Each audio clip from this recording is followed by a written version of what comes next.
আমন্ত্রণ জানাই আজকের কুষ্টিয়া বার্তার নিউজ রুমে। আমি মাসুদ রানা।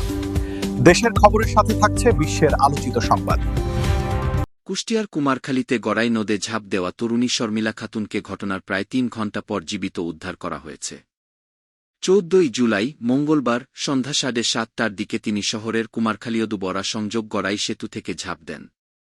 এর প্রায় ৩ ঘণ্টা পর তাকে নদী থেকে জীবিত উদ্ধার করা হয়। ফায়ার সার্ভিস কর্মী ও স্থানীয় লোকজনের যৌথ প্রচেষ্টায় তাকে উদ্ধার করা সম্ভব হয়। শর্মিলা খাতুন কুমারখালী উপজেলার জগন্নাথপুর ইউনিয়নের হোগলা গ্রামের আশিকুর রহমানের স্ত্রী। তিনি কুষ্টিয়া সরকারি কলেজের বিএসসি সম্মান ৩য় বর্ষের শিক্ষার্থী। পারিবারিক সূত্রে জানা গেছে, সকালে স্বামীর সঙ্গে তার ঝগড়া ও মনোমালিন্য হয়। এরপর তিনি রাগ ও অভিমান করে কলেজে পরীক্ষা দিতে যান এবং সন্ধ্যায় বাড়ি না ফিরে নদীতে ঝাঁপ দেন। প্রত্যক্ষদর্শীরা জানান, তারা সন্ধ্যায় ঘুরতে এসে দেখেন শর্মিলা খাতুন ব্রিজের মাঝখানে দাঁড়িয়ে আছে।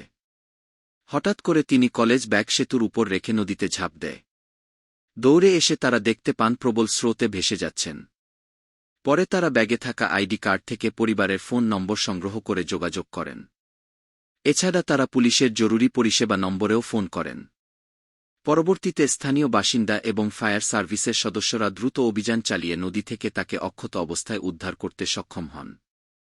শেখ হাসিনাকে ফেরাতে প্রত্যর্পণ চুক্তির তাগাদা।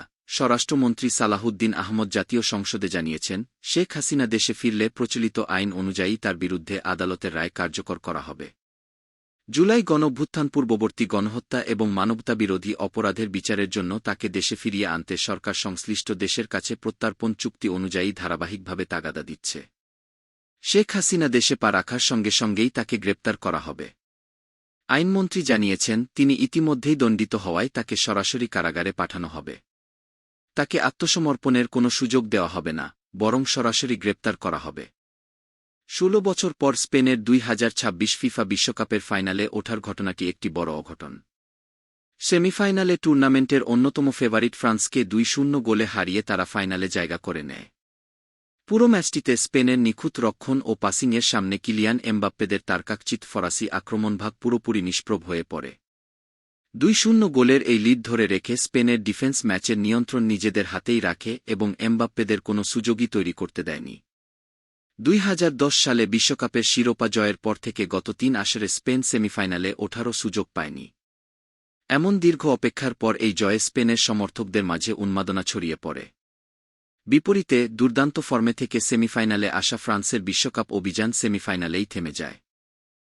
আজকের সর্বশেষ খবর এটাই ছিল। পরবর্তী খবরের জন্য কুষ্টিয়া বার্তার সাথেই থাকুন।